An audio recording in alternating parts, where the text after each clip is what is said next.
मेहमान आने वाले थे, चावल बनाने थे। घर में देखा बासमती चावल कम पड़ गए, पड़ोस में गए, लेके आए, पकाने रख दिए। थोड़ी देर बाद देखा तो कुछ तो पूरे पक गए हैं और कुछ चावल उसमें आधे कच्चे हैं। अब क्या करें, क्या खिलाए? ऐसा हुआ तो हुआ क्यों, बता सकते हो?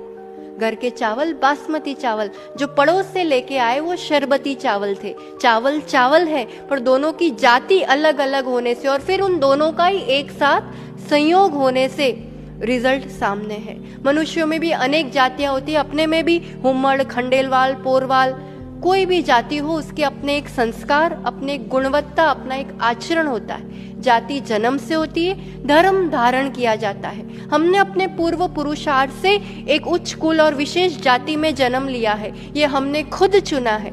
अब हम अपनी जाति छोड़ करके फिर अन्य विजाति दूसरी जाति के वर वधू से विवाह करें, फिर उससे संयोग से उत्पन्न होने वाली संतान कौन सी जाति की कहलाएगी, बताओ?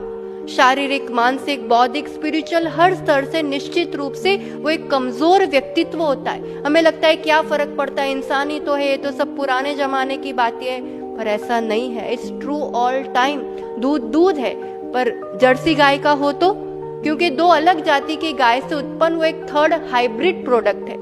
जर्सी गाय का दूध अभक्ष है, पीने लायक नहीं है। 80 से 90% विजाति विवाह फेल ही होते हैं। कदाचित हो कि कभी सामने वाला इंसान बहुत अच्छा हो तो वो मित्र तक ठीक है, पर विवाह नहीं, क्योंकि इससे हमारी आगे की संतति दूषित होती है।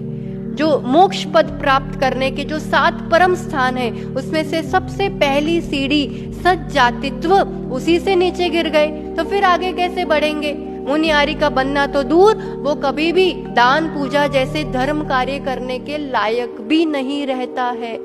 युवक युवतियों, इसलिए क्लियर विजन हो, दृढ़ निश्चय हो कि या तो पूर्ण ब्रह्मचर्य हो या फिर विवाह हो तो अपनी जाति में ही हो, ताकि किसी भी रिश्ते में आगे बढ़ने से पहले एक मर्यादा और सावधानी बनी रहती है।